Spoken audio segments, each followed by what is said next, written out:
সোমবার ভোর ৫টা শহরের বিজিবি ক্যাম্প এলাকার পশ্চিম বড়ুয়াপাড়ায় উদ্ধার করা হয় রোহিত বড়ুয়ার ঝুলন্ত মরদেহ।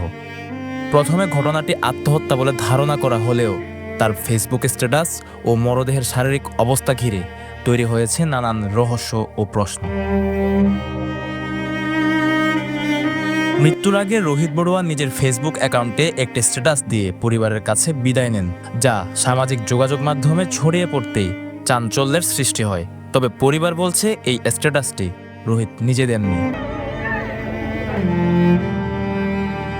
পরিবারের হাতে আসা মরদেহের ছবিতে দেখা যায় শরীরের বিভিন্ন স্থানে আঘাতের চিহ্ন, যা আত্মহত্যা নয় বলে দাবি স্বজনদের। তাদের অভিযোগ এটি একটি পরিকল্পিত হত্যা। আর আলির উড়ানোর মাঝে ছোটো গাছ আছে, সাইকেল ঘোরালো তেঁতুল গাছ মেরে লই উয়া করে চেয়ে করা যে লকটা দিয়ে দিই।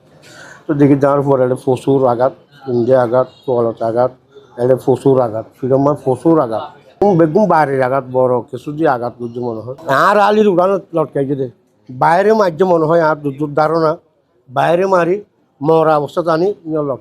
অবশ্যই সন্ত্রাসী চিহ্নিত নইলে আর করে এক এক দিবার হামলা করছে সমাজের বিচার ন মানে কোর্টের মাঝে বিচার জানে এখন এসপি সাহেব জানে হাজল বাইরে আগে তিনবার গিয়ে হাজল ভাই আয় থাকার অবস্থা মানে এসপি সাহেবরা হদ্দে এই সন্ত্রাসী বিচার এসপির হদ্দে বিচার এটা শক্ত করে করেন।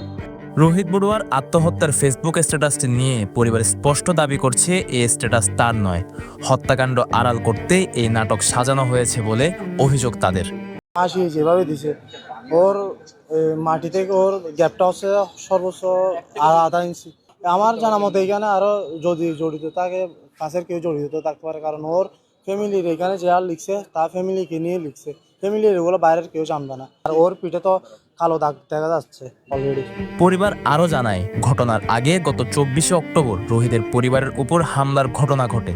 সেই ঘটনার রেশ ধরেই তাকে হত্যা করা হয়েছে বলে কয়েকজনের নাম প্রকাশ করেন পরিবার। তো এখন তিনটা গাড়ি এগুলোর সাথে কারা আসছে, আমি প্রশাসনকে একটা দৃষ্টি আকর্ষণ করে বলতে চাই, ওই তিনটা গাড়ি কোন রাস্তা দিয়ে আসছে, ওই তিনটা গাড়ির মধ্যে কারা ছিল, ওই তিনটা গাড়ির ওই নাম্বারগুলো কী ছিল, তারা যদি ওইটা যদি একটু মডিফাই করে তখন বোঝা যাবে ওই হত্যার সাথে কে জড়িত আছে। আর তাকে যে মেরে ফাঁসিতে ঝোলাই দেওয়া হয়েছে ওইটা ফাঁসির যোগ্য না, মেরির থেকে 2 ইঞ্চি নিচে। আর ওইখানে যে একটা চেয়ার টেবিল নাই ফাঁসি খাইছে, আর ওইখানে মানে যে জায়গায় বানটা দিছে এটা ছোট্ট একটা গাছের মধ্যে, আর ওনার যেটা গামছা ছিল ওই গামছাটা দিয়ে আপনার কোনোদিন গিট যেটা আছে ওইটা ফাঁসির গিট না, ওই দড়িতে ফাঁসি খাইতে পারেন না। আর পিছনে ওনার চোখে এখানে তাকাছে, আর পিছনে সব মায়ের। এদিকে রোহিত বড়ুয়ার মৃত্যুকে ঘিরে এলাকায় ছড়িয়ে পড়েছে আতঙ্ক ও ক্ষোভ। স্বজনদের একটাই দাবি, নিরপেক্ষ তদন্তের মাধ্যমে প্রকৃত সত্য উদ্ঘাটন এবং জড়িতদের দ্রুত আইনের আওতায় আনা হোক। প্লবক কাব্য, পেনোয়া নিউজ।